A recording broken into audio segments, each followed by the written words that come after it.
Agar siz 65 yoshdan oshgan pensioner bo'lsangiz yoki uyingizda ota-onangiz, bobo-buvingiz, qarindoshingiz pensiya olayotgan bo'lsa, bugungi ma'lumot siz uchun juda muhim. Chunki ko'pchilik pensionerlar o'ziga qonuniy tegishli bo'lgan qo'shimcha to'lovlarni olmay yuradi. Sababi oddiy. Odamlar pensiya tayinlangan bo'lsa, tamom boshqa hech narsa o'zgarmaydi deb o'ylaydi.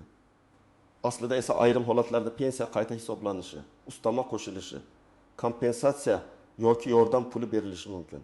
Men bugun sizga 65 yoshdan oshgan pensionerlar qaysi holatlarda qo'shimcha to'lov talab qilishi mumkinligini, kimlar albatta tekshirtirish kerakligini, qayerga murojaat qilishni va qanday hujjatlar kerak bo'lishini sodda tilda tushuntirib beraman. Videoni oxirigacha ko'ring. Chunki aynan oxirida men sizga amaliy tartibni bosqichma-bosqich aytaman. Hozirning o'zida kanalga obuna bo'ling, videoga like bosing. Chunki bu ma'lumot sizning oilangizdagi pensionerning daromadiga bevosita ta'sir qilishi mumkin. Muammoning asosiy joyi. Oldin qanday edi va hozir nimaga e'tibor berish kerak? Ko'p pensionerlar pensiya tayinlanganidan keyin hamma narsa avtomatik yuradi deb hisoblaydi. Ya'ni davlat organlari mening ish stajimni, eski arxiv hujjatlarimni, mehnat daftarchamdagi har bir yozuvni, ish haqim haqidagi ma'lumotlarni o'zi topib, o'zi hisoblab menga eng yuqori miqdorni beradi degan fikr bor. Amaliyotda esa bunday emas. Pensiya hisoblashda hujjat muhim. Hujjat bo'lmasa, ayrim davrlar hisobga olinmasligi, ish haqi to'liq ko'rinmasligi, staj kam chiqishi, natijada pensiya miqdori past belgilanishi mumkin. Oldin ko'p jarayonlar qog'oz hujjatlarga bog'liq bo'lgan. Mehnat daftarchasi, arxiv ma'lumotnomasi, ish haqi to'g'risidagi spravka, harbiy xizmat hujjati, bolani parvarishlash davri, korxona nomi o'zgargani haqidagi hujjatlar, bularning hammasi pensiyaga ta'sir qilgan.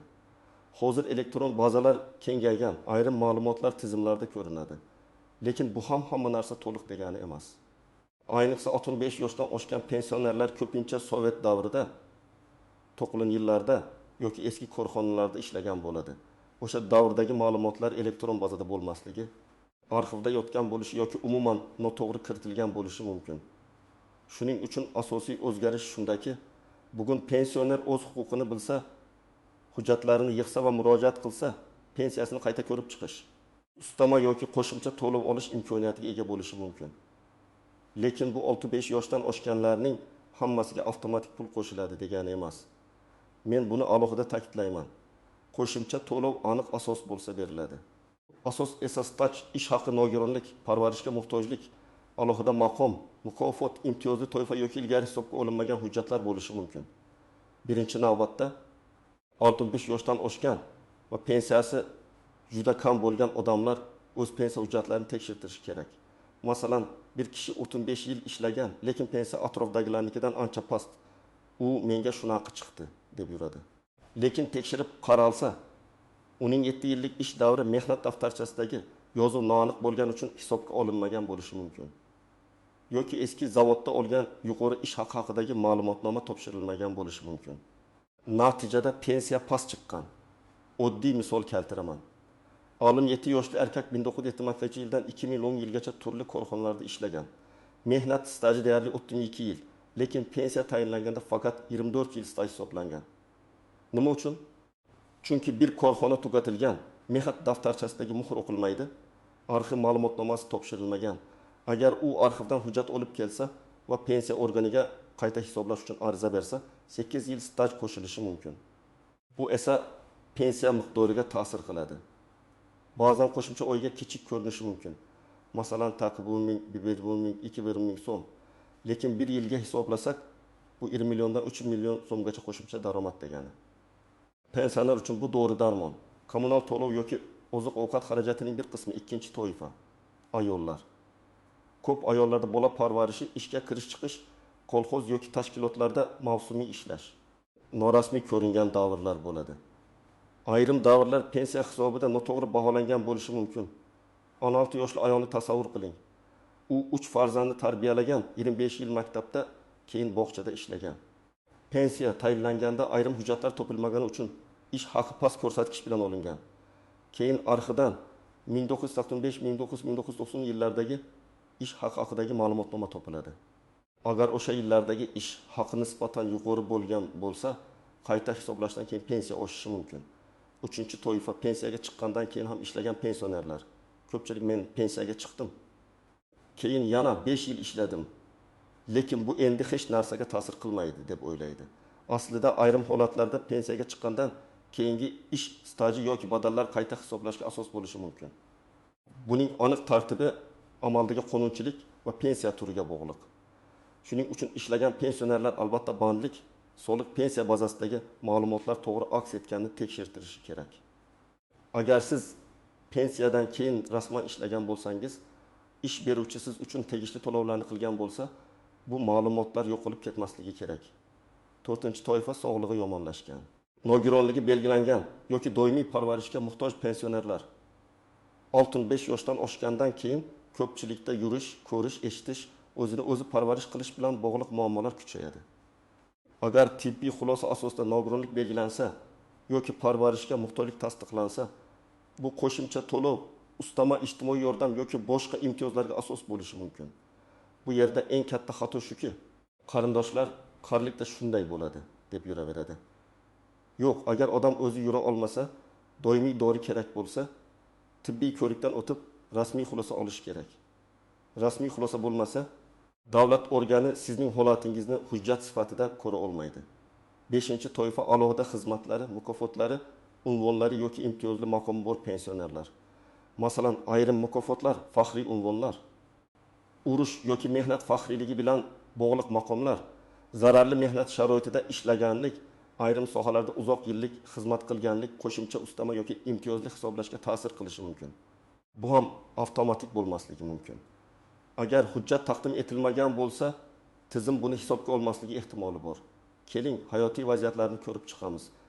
Birinchi vaziyat, yetimli yoshli ota o'timi yil qurilish tashkilotida ishlagan. Pensiyasi, aytaylik, 1.200.000 so'm atrofida. Unga qo'shnisi, meniki 1.600.000, seniki nega kam deydi. Ota pensiya bo'limiga boradi, ma'lum bo'ladiki, 1982-1987 yillarda ishlagan korxona nomi mehnat daftarchasida qisqartma bilan yozilgan. Muhr noaniq, shu sabab o'sha davr to'liq hisobga olinmagan. Arxidan korxonaning to'liq nomi, ishga qabul va ishdan bo'shatish haqidagi buyruq nusxasi olinadi. Qayta hisoblashdan keyin pensiya bildakasi 1000 so'mga oshadi. Bu juda katta boylik emas, lekin har oy keladigan qonuniy pul. Ikkinchi vaziyat. 19 yoshli ona uzoq yillar tibbiyot muassasasida ishlagan. Pensiya tayinlashda ish haqi bo'yicha eng qulay davr emas, pastroq davr olingan. O'zi esa do'xin yillarining boshida ko'proq maosh olganini eslaydi. Arxidan ish haqi to'g'risidagi ma'lumotnoma olinadi. Qayta hisoblashda o'sha davr foydaliroq ekani aniqlanadi. Natijada pensiya 2.000 so'mga oshadi. Agar bu 3 yil davomida noto'g'ri to'langan bo'lsa, ayrim hollarda qonunchilikdagi muddatlar va ayb kimda ekaniga qarab oldingi davr uchun ham farqni undirish masalasi ko'rilishi mumkin. Bu masalada albatta yozma javob olish kerak. 3-vaziyat. 72 yoshli pensioner pensiyaga chiqqandan keyin yana 6 yil qorovul bo'lib rasman ishlagan. U har oy pensiya olgan, lekin ish staji qayta ko'rilmagan. U pensiya organidan hisob-kitob varaqasini so'raydi. Ma'lum bo'ladiki, ish beruvchining ayrim yillardagi ma'lumotlari bazada to'liq ko'rinmaydi. Ish beruvchidan ma'lumotnoma olinadi. Soliq organidagi ma'lumotlar bilan solishtiriladi. Shundan keyin qayta hisoblash masalasi ko'tariladi. Natija har bir holatda turlicha bo'ladi. Lekin tekshirtirmasangiz, hech kim sizning o'rningizga bu pulni izlab bermaydi. 4-vaziyat, 66 yoshli ayolning ko'rish qobiliyati keskin pasaygan, uyda yolg'iz qolishi qiyin. Farzandlari uni parvarish qiladi, lekin hech qanday rasmiy hujjat yo'q. Ular tibbiyot muassasasiga murojaat qilib, kerakli tekshiruvlardan o'tadi. Agar tibbiy mehnat ekspertiza komissiyasi yoki vakolatli tibbiy organ tegishli xulosa bersa, nogironlik pensiyasi ustama parvarish bo'yicha yordam yoki ijtimoiy xizmatlardan foydalanish imkoniyati paydo bo'ladi. Bu yerda muhim narsa kasalman deyish yetarli emas. Rasmiy tibbiy xulosa kerak. Agar sizning pensiyangiz yaqinda tayinlangan bo'lsa, barcha ish stajingiz elektron bazada to'liq ko'rinsa. Mehnat daftarchangizdagi davrlar hisobga olingan bo'lsa, ish haqi hujjatlari to'liq topshirilgan bo'lsa, pensiya organidan olgan hisob-kitobingiz sizga tushunarli bo'lsa, unda katta muammo bo'lmasligi mumkin. Lekin baribir men yiliga kamida bir marta pensiya miqdori, qo'shimcha to'lovlar va qonunchilikdagi o'zgarishlarni tekshirtirishni maslahat beraman. Agar siz 65 yoshdan oshgan bo'lsangiz, lekin hech qanday qo'shimcha hujjat, yangi staj, tibbiy xulosa, mukofot, maqom yoki arxiv ma'lumoti bo'lmasa, faqat yoshning o'zi har doim ham qo'shimcha pul beradi deb o'ylamang. Eng katta noto'g'ri tushuncha shu, 55 ga kirdim. Demak, menga albatta ustama bor. Har bir davlat to'lovi aniq norma va asos bilan beriladi. Sizning vazifangiz o'sha asos sizda bor yo'qligini aniqlash. Birinchi tuzoq og'zaki javob bilan cheklanib qolish. Pensioner boradi, o'ynadagi xodim sizga hech narsa chiqmaydi deydi. Odam qaytib ketadi. Men bunday qilmaslikni maslahat beraman. Har qanday muhim masalada yozma ariza bering va yozma javob oling. Yozma javobda nima sababdan rad etilgani, qaysi hujjat yetishmasligi, qaysi norma asos bo'layotgani ko'rsatilishi kerak. Og'zdagi gapni keyin isbotlab bo'lmaydi. Ikkinchi tuzoq, hujjatdagi ism familiya farqlari. Eski hujjatlarda bir harf boshqacha yozilgan bo'lishi mumkin. Abdullayev bir joyda Abdullayev, boshqa joyda Abdullayev. Otasining ismi qisqartirilgan, tug'ilgan sana bitta raqamga farq qiladi. Bunday holatda pensiya organi hujjatni qabul qilishda ikkilanadi. Muammo hal bo'lmaydi degani emas. Zarur bo'lsa, arxivdan aniqlashtiruvchi ma'lumotnoma olinadi, FDYO hujjatlari solishtiriladi. Ayrim holatda sud orqali hujjatning tegishliligi tasdiqlanadi. Uchinchi nozik jihat, korxona tugatilgan bo'lsa ham hujjatlar yo'q degani emas. Ko'p odam zavod yopilgan, endi tamom deb o'ylaydi. Aslida tugatilgan korxonalarning hujjatlari davlat arxiviga, idoraviy arxivga yoki huquqiy voris tashkilotga topshirilgan bo'lishi mumkin. Shuning uchun avval arxivlarni tekshirish kerak. Tuman yoki shahar arxivi, viloyat arxivi, sobiq vazirlik yoki tashkilot arxivi orqali ma'lumot izlash mumkin. 4. Tuzoq vositachilarga pul berish. Men pensiyangizni oshirib beraman, falon pul bering deydigan odamlar uchraydi. Men qat'iy aytaman. Qonuniy qayta hisoblash uchun pora ham tanish bilish ham kerak emas. Kerak bo'ladigani ariza, hujjat va rasmiy tartib. Agar kimdir kafolat berib pul so'rasa, juda ehtiyot bo'ling. Pensiya miqdori faqat hujjat va qonun asosida o'zgaradi. 5. Nozik jihat, qo'shimcha to'lovning boshlanish sanasi. Ba'zi to'lovlar ariza bergan kundan boshlab tayinlanadi. Ba'zilari huquq paydo bo'lgan kundan. Ba'zilar esa hujjat taqdim etilgan sanadan hisoblanadi. Shuning uchun kechiktirish zarar. Agar siz bugun murojaat qilishingiz mumkin bo'lsa, keyingi oy boraman deb yurmang. Har bir kechikkan oy potensial yo'qotilgan pul bo'lishi mumkin. 6. Nozik jihat, pensiya turi. Yoshga doir pensiya, nogironlik pensiyasi, boquvchisini yo'qotganlik pensiyasi. Ijtimoiy nafaqa va boshqa to'lovlar bir xil tartibda hisoblanmaydi. Bir odamga tegishli bo'lgan qo'shimcha boshqasiga tegishli bo'lmasligi mumkin. Shuning uchun qo'shningiz bilan solishtirish foydali signal, lekin yakuniy xulosa emas. Qo'shningizning staji, ish haqi, maqomi, oilaviy holati, sog'lig'i boshqacha bo'lishi mumkin. Endi eng muhim qismga o'tamiz. Agar siz 65 yoshdan oshgan pensioner bo'lsangiz yoki shunday yaqin insoningiz bo'lsa, birinchi qadam pensiya hujjatlarini ko'rib chiqing. Uyda bor hujjatlarni alohida papkaga joylang. Mehnat daftarchasi, pasport yoki ID karta, pensiya guvohnomasi, ish haqi ma'lumotnomalari, arxiv spravkalari, harbiy bilet, diplom, farzandlar tug'ilganlik guvohnomalari, nikoh yoki familiya o'zgargani haqidagi hujjatlar, mukofot va unvon guvohnomalari, nogironlik yoki tibbiy xulosalar, bularning hammasi kerak bo'lishi mumkin. Ikkinchi qadam, pensiya organidan pensiya qanday hisoblangani so'rang. Siz menga pensiyamning hisob kitobi haqida ma'lumot berishingizni so'rayman deb yozma ariza berishingiz mumkin. Unda qaysi ish staji hisobga olingan, qaysi davr olinmagan, ish haqi qaysi davr bo'yicha hisoblangan, qanday ustamalar qo'llangan, qaysi hujjatlar asos bo'lganini bilishga harakat qiling.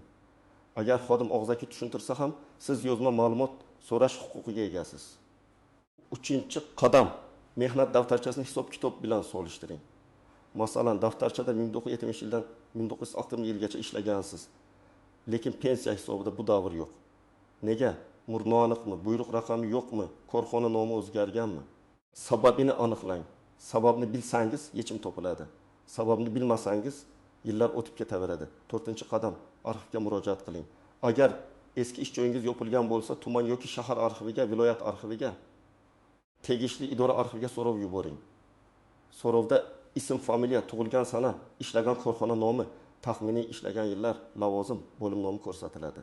Ishga qabul qilingan va ishdan bo'shatilganim haqidagi buyruq nusxasi yoki ma'lumotnoma, shuningdek ish haqi to'g'risidagi ma'lumotnoma berishingizni so'rayman deb yoziladi. 5. Qadam, sog'lig'ingizni rasmiy tekshirtiring. Agar 65 yoshdan keyin sog'lig'ingiz jiddiy yomonlashgan bo'lsa, oilaviy poliklinikaga boring. Shifokorga holatingizni to'liq tushuntiring. Yura olmaslik, ko'rish pasayishi, eshitish, yurak, qon bosimi, insultdan keyingi holat, doimiy parvarish zarurati.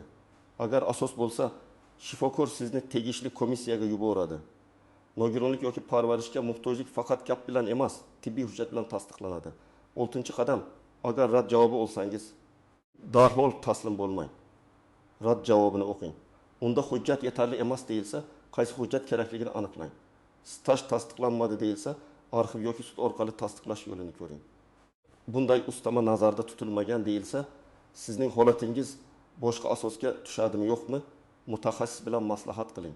Kerak bo'lsa, yuqori turuvchi organga shikoyat qiling yoki yuridik yordam oling. Verilmagan 7-qadam, hammasini nusxa bilan qiling. Ariza topshirsangiz, 2-nusxasiga qabul qilingan sana va raqam qo'ydiring. Pochta orqali yuborsangiz, buyurtma xat qilib yuboring. Elektron murojaat qilsangiz, murojaat raqamini saqlab qo'ying. Chunki keyin men murojaat qilganman deyishingiz uchun dalil kerak bo'ladi. Ariza juda murakkab bo'lishi shart emas. Masalan, shunday mazmunda yoziladi: men falonchi yoshga doir pensiya oluvchiman.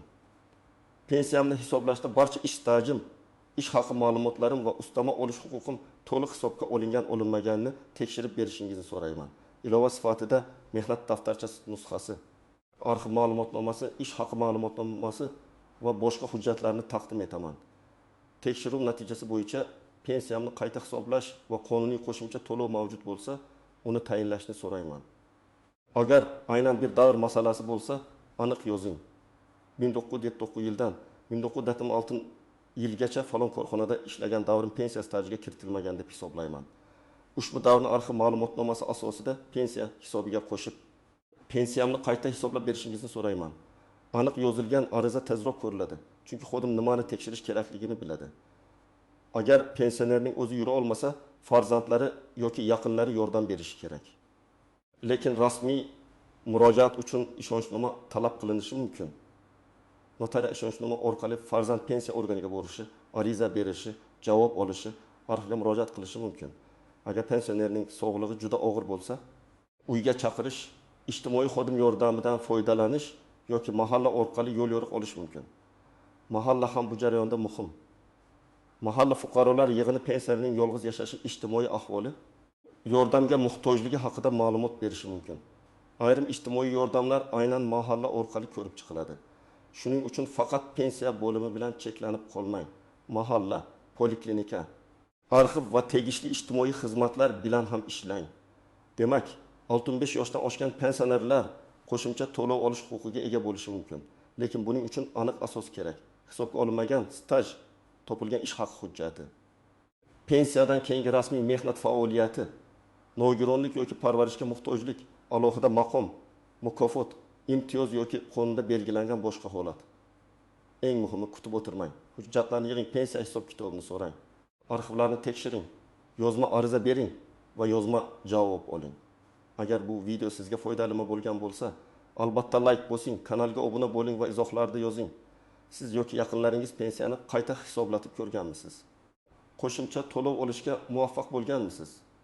Sizning tajribangiz boshqa pensionerlarga ham yordam berishi mumkin.